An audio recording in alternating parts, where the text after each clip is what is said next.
Hi guys, Balaji education गणित channel में आपका एक बार पुनः स्वागत व अभिनंदन है। Here is Ramniwas Jakhar. यदि ये वीडियो आपको पसंद आए तो आप लाइक व शेयर ज़रूर करें और मेरे अन्य वीडियो जानने के लिए या अन्य वीडियो प्राप्त करने के लिए हमारे चैनल बालाजी एजुकेशन गणित चैनल को सब्सक्राइब ज़रूर करें। यदि आपको इस वीडियो के बारे में कोई सुझाव देना हो तो नीचे कमेंट बॉक्स में जाकर के वहाँ पर अपना सुझाव दे सकते हैं। आज का हमारा पॉइंट है, हम टेंस पढ़ रहे थे। पीछे की क्लासों में मैंने आपको टेंस के बारे में बताया, उसमें हमने प्रेजेंट सिंपल टेंस को पढ़ा। आज हम पढ़ रहे हैं प्रेजेंट कंटिन्यूअस टेंस। चलो आज की क्लास शुरू करते हैं। हमारा पॉइंट है present continuous tense.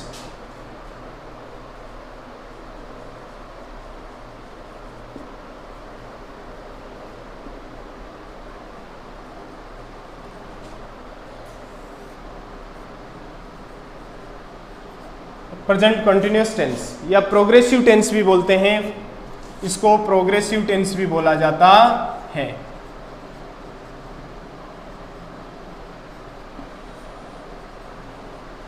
Present progressive tense या प्रेजेंट कंटिन्यूअस टेंस, ध्यान से देखना। सबसे पहले इसकी पहचान,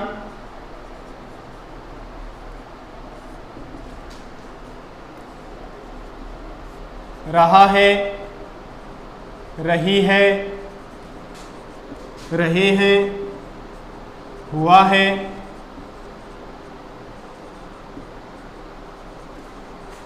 हुई है, हुए हैं। सबसे पहले इस टेंस की पहचान, रहा है, रही है, रहे हैं, हुआ है, हुई है, हुए हैं। अब देखो एक एग्जाम्पल हम लेते हैं।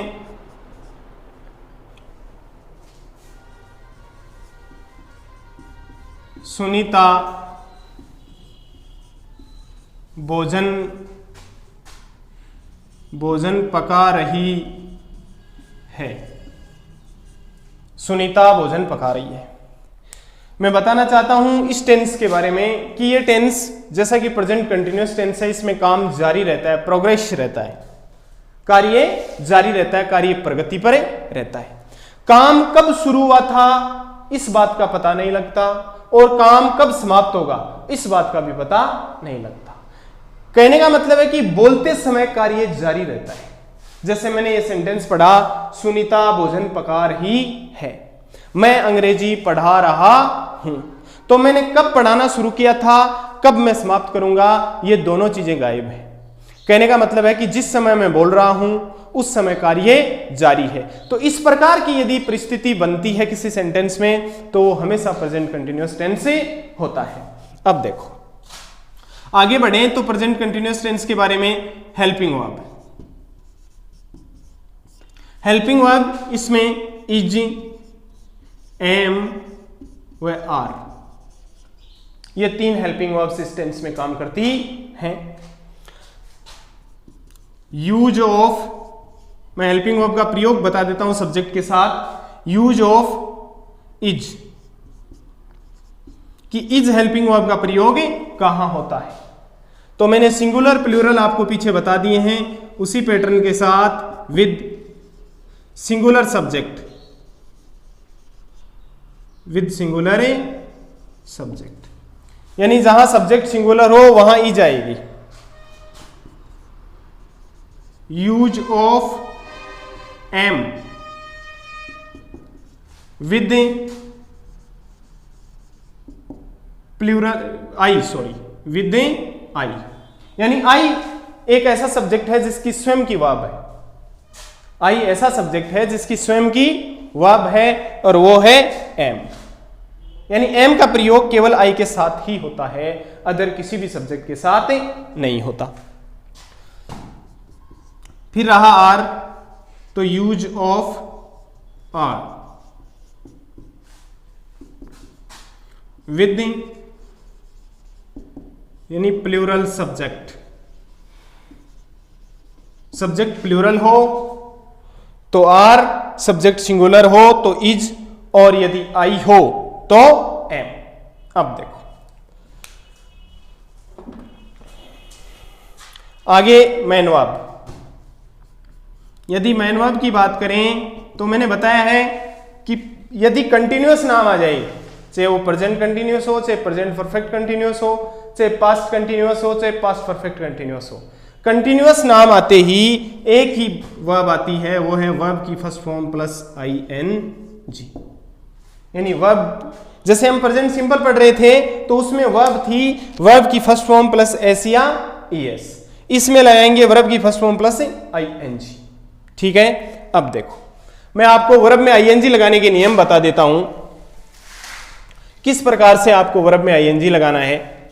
मूल रूप से 3 नियम है वर्ब में ing लगाने के।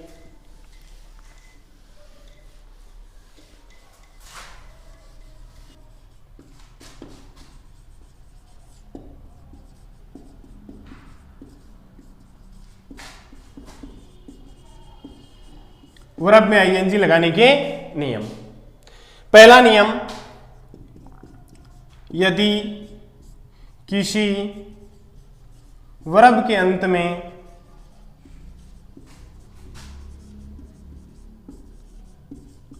ई हो तो ई को हटाकर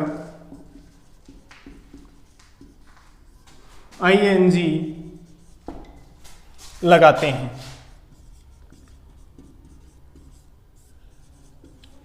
पहला नियम, यदि किसी वर्ब के अंत में ई हो, कोई भी ऐसी वर्ब जिसके अंत में ई हो, जैसे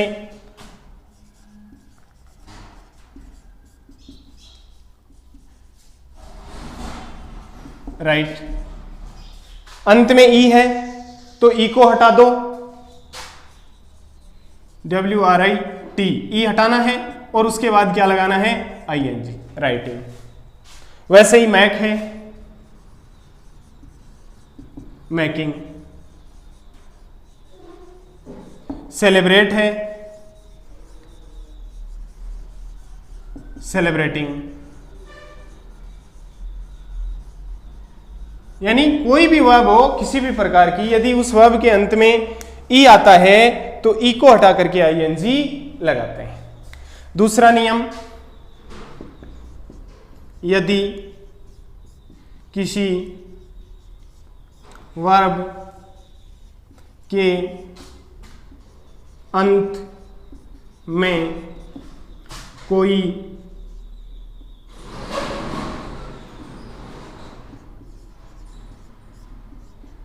एक कॉन्सोनेंट तथा उससे पहले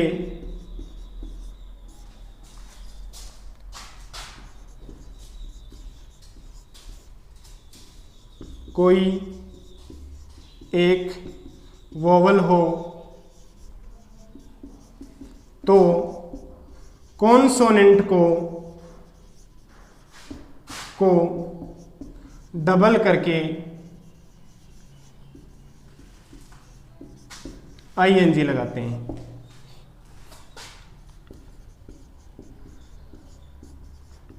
देखना यहां बात चल रही है वोवल और कॉन्सोनेंट की इन नियमों में। तो मेरा नियम है, यदि किसी वर्ब के अंत में कोई एक कॉन्सोनेंट हो, कॉन्सोनेंट वोवल आप अच्छी तरीके से जानते हैं, there are 26 letters in English language. अंग्रेजी भाषा में टोटल 26 अक्षर हैं, ठीक है। इन 26 letters in English language, these 26 letters are divided in 3 parts. इन 26 अक्षरों को 3 भागों में बांटा गया है। पहला भाग है वोवल, दूसरा है कॉन्सोनेंट और तीसरा है सेमी वोवल एंड कॉन्सोनेंट।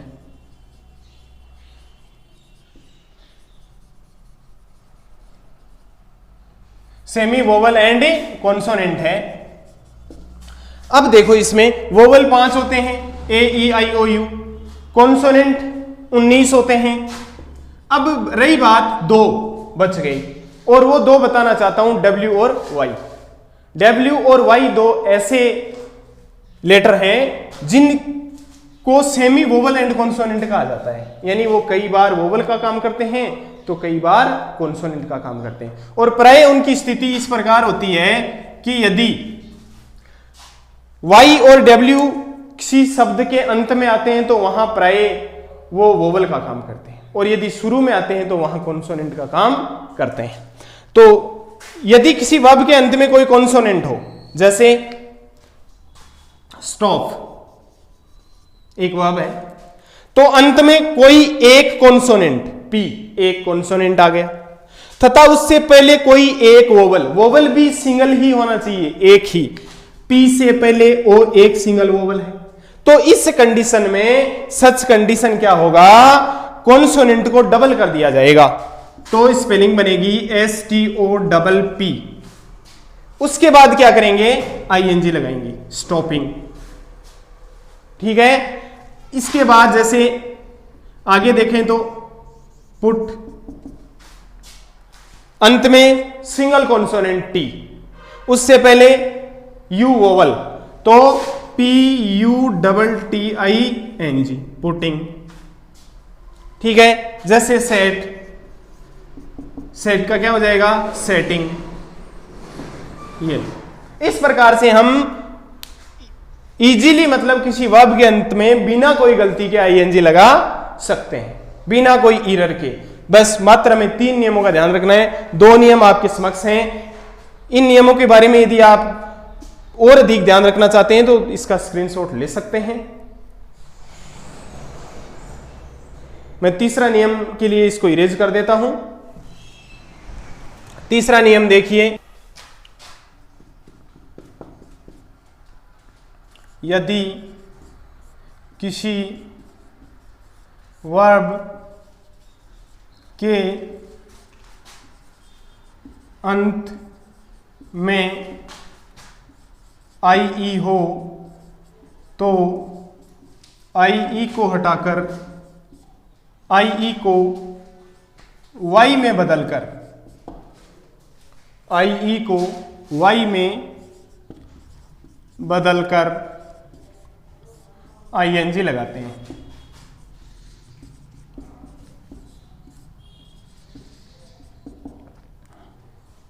जैसे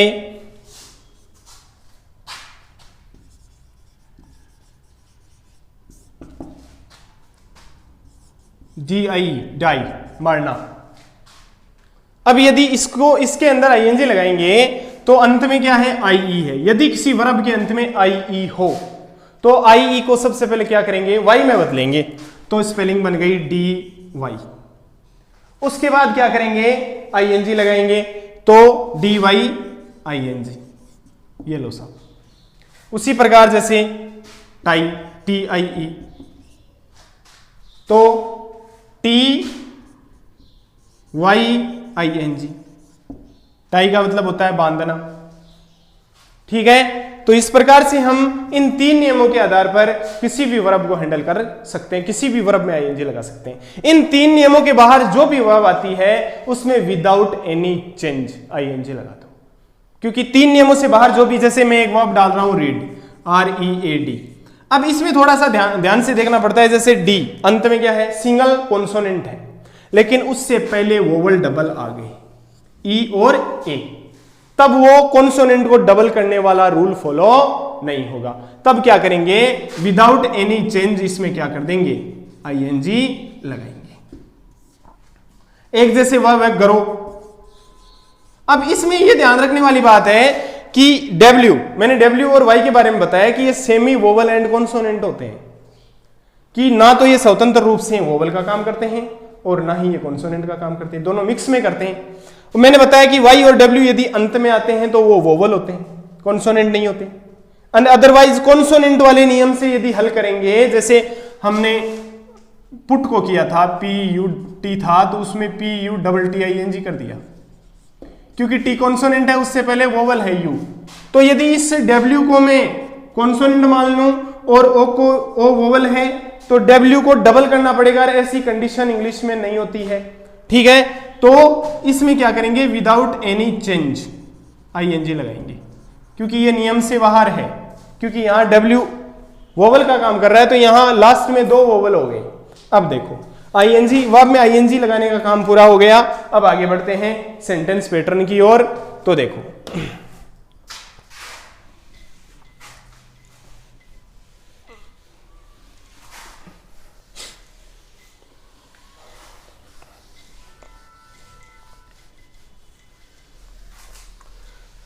पहले भी बताया है, सिंपल प्रेजेंट में काफी मैंने टाइम दे करके बताया है कि अकॉर्डिंग टू टेंस 4 प्रकार के सेंटेंस होते हैं।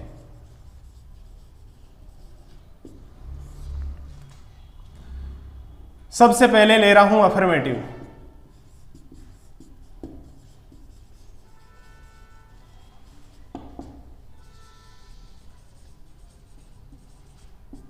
सकारात्मक वाक्य।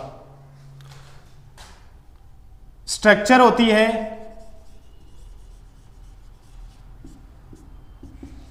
Subject plus helping verb plus main verb plus object plus other. यदि कंटिन्यूअस की बात करें, प्रेजेंट कंटिन्यूअस की, ये जो स्ट्रक्चर है ये तो अफर्मेटिव सेंटेंस की स्ट्रक्चर है, ठीक है, चाहे वो कोई सा ही टेंस हो, हेल्पिंग वर्ब और मेन वर्ब बदल जाएगी। अब सब्जेक्ट प्लस हेल्पिंग वर्ब में is am are, is am are plus main verb में वर्ब की first form plus ING plus object plus other. ये स्ट्रक्चर हो गई प्रेजेंट कंटिन्यूअस की, ठीक है। तो जैसे सेंटेंस हल कर रहे हैं, हम आज स्वतंत्रता दिवस मना रहे हैं।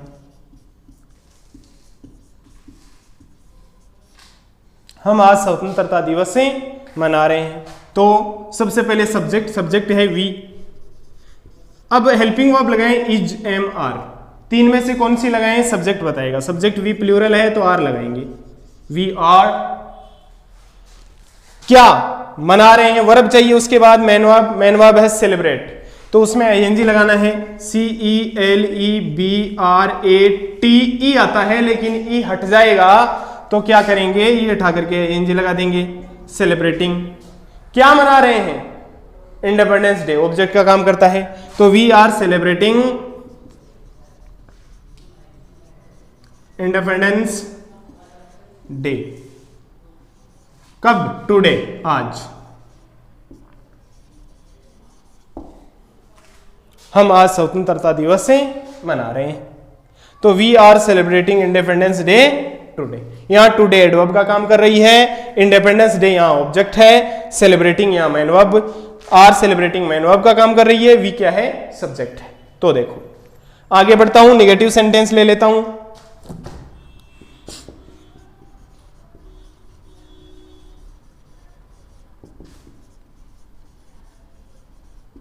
नेगेटिव सेंटेंस की structure subject plus helping verb plus not plus main verb plus object plus other. अब नेगेटिव सेंटेंस है किसी भी टेंस का हो, चाहे प्रेजेंट सिंपल पढ़ रहे हो, चाहे कंटिन्यूअस पढ़ रहे हो, चाहे परफेक्ट पढ़ रहे हो, नॉट हमेशा हेल्पिंग वर्ब के बाद आएगा, ठीक है। तो जैसे सुनीता भोजन नहीं पका रही है।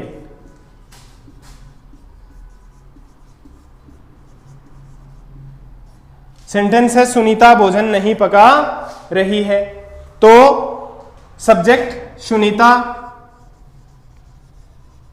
सुनीता सिंगुलर है तो हेल्पिंग वर्ब क्या आ जाएगी? इज। पका रही है cook, cook plus I N G cooking.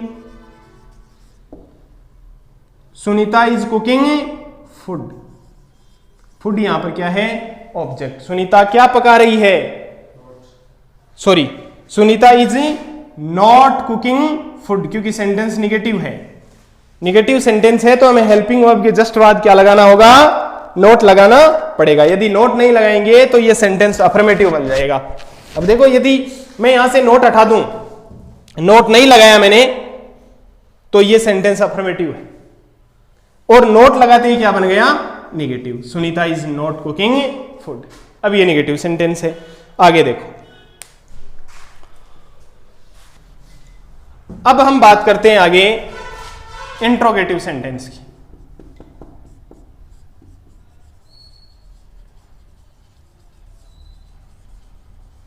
Interrogative sentence,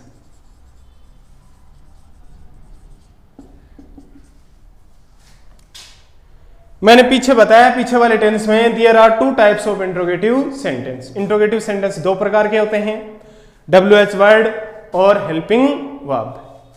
तो स्ट्रक्चर लिख लेते हैं दोनों की।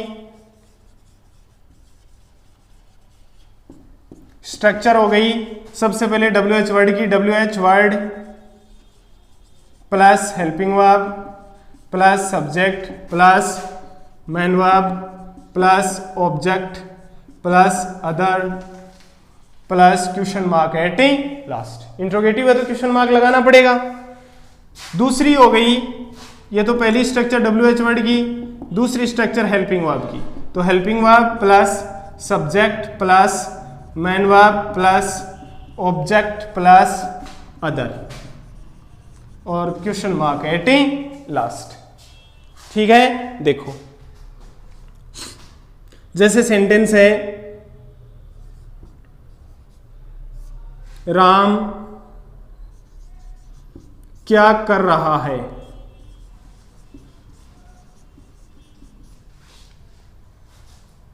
एक सेंटेंस है क्या राम अंग्रेजी पढ़ रहा है, क्या राम अंग्रेजी पढ़ रहा है। देखो राम क्या कर रहा है और क्या राम अंग्रेजी पढ़ रहा है।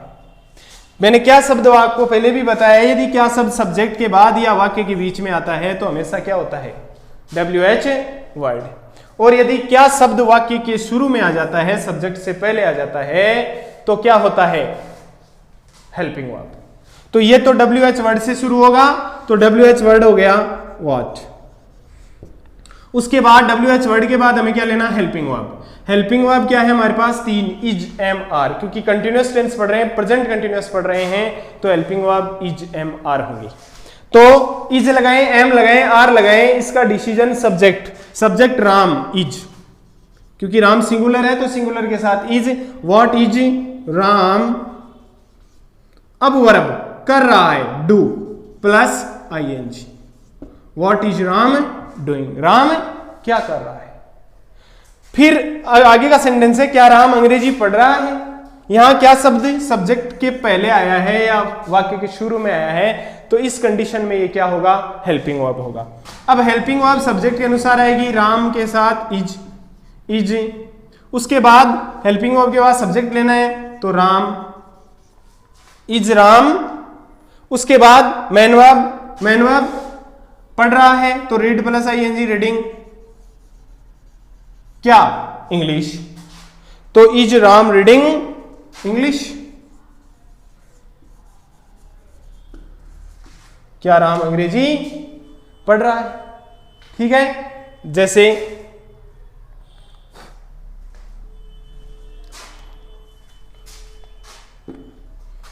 एक सेंटेंस और ले लेते हैं।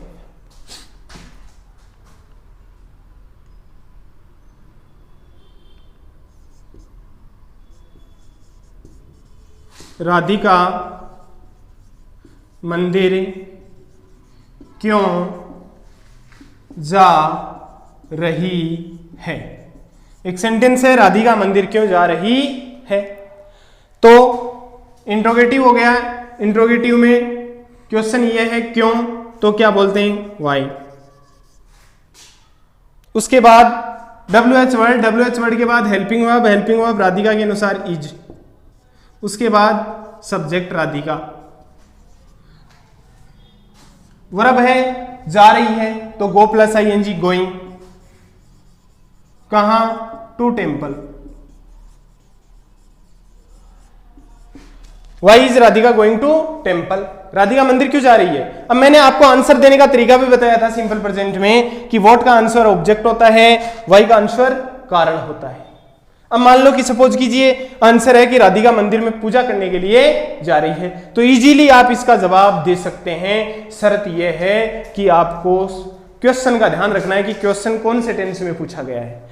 इज रीडिंग का मतलब, इज गोइंग का मतलब क्या हुआ, प्रेजेंट कंटिन्यूअस, तो जवाब भी प्रेजेंट कंटिन्यूअस में ही देना है। जैसे मैं इसका आंसर दे रहा हूं, तो सबसे पहले अफर्मेटिव बनाऊंगा, इसको आंसर दूंगा तो अफर्मेटिव बनाऊंगा। वाई से शुरू होने वाले क्वेश्चन है, तो देखो राधिका राधिका, उसके बाद इज, क्योंकि हेल्पिंग वर्ब आएगी सब्जेक्ट के बाद, गोइंग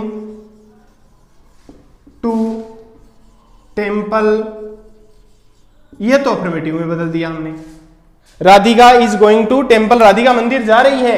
अब वाई का आंसर देना है, तो वर्ब आंसर है तो क्या करेंगे, टू वर्शिप, पूजा करने के लिए। Radhika is going to temple to worship, Radhika मंदिर में पूजा करने के लिए जा रही है, या पूजा करने के लिए मंदिर जा रही है। तो देखो इस प्रकार से आप आंसर दे सकते हैं। तो ये सेंटेंस मैंने तीनों चारों सेंटेंस, आप यदि इसको इंट्रोगेटिव प्लस नेगेटिव में चेंज करना चाहते हैं तो सब्जेक्ट के बाद नोट लगा सकते हैं, ठीक है, और चाहें तो इसका स्क्रीनशॉट भी ले सकते हैं।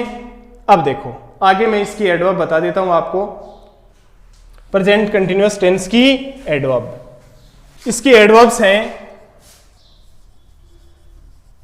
एडवर्ब मैंने प्रेजेंट सिंपल में आपको बताई थी पार्ट 3 में कि एडवर्ब का मतलब होता है वर्ब का अर्थ बढ़ाने वाली, जो वर्ब का अर्थ बढ़ा देती है। अलग अलग जो भी टेंस है उनकी अलग अलग एडवर्ब्स होती हैं, या जिनको कहा जाए तो इंग्लिश पहचान भी बोला जाता है। जैसे प्रेजेंट कंटिन्यूअस की एडवर्ब लिखें तो today, now, nowadays, these days,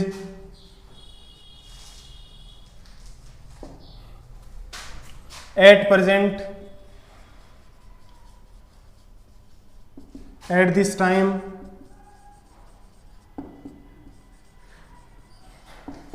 at this moment,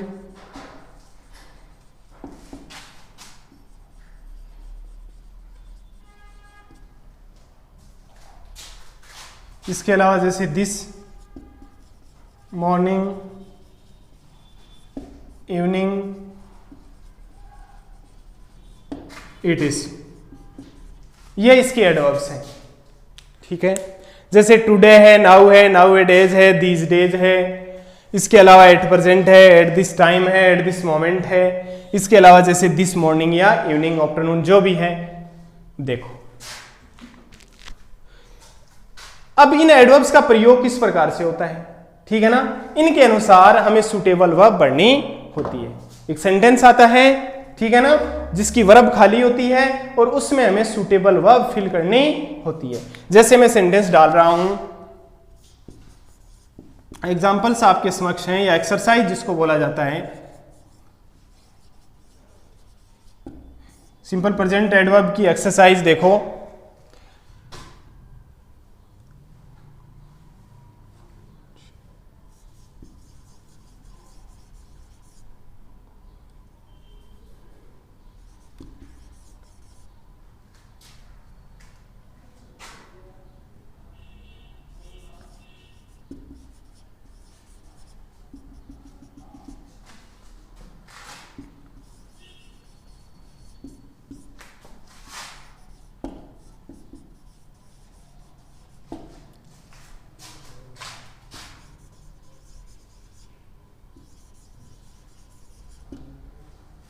पहला सेंटेंस है foreign birds come in India these days. दूसरा सेंटेंस जैसे मैंने डाल दिया, today the servants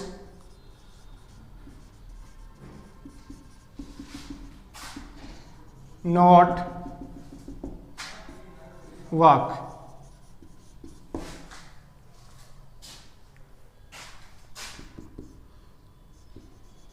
We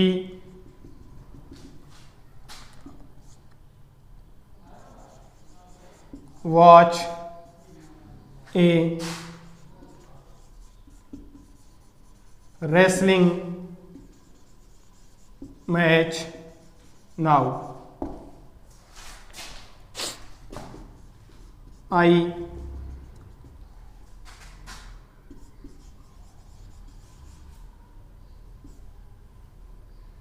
a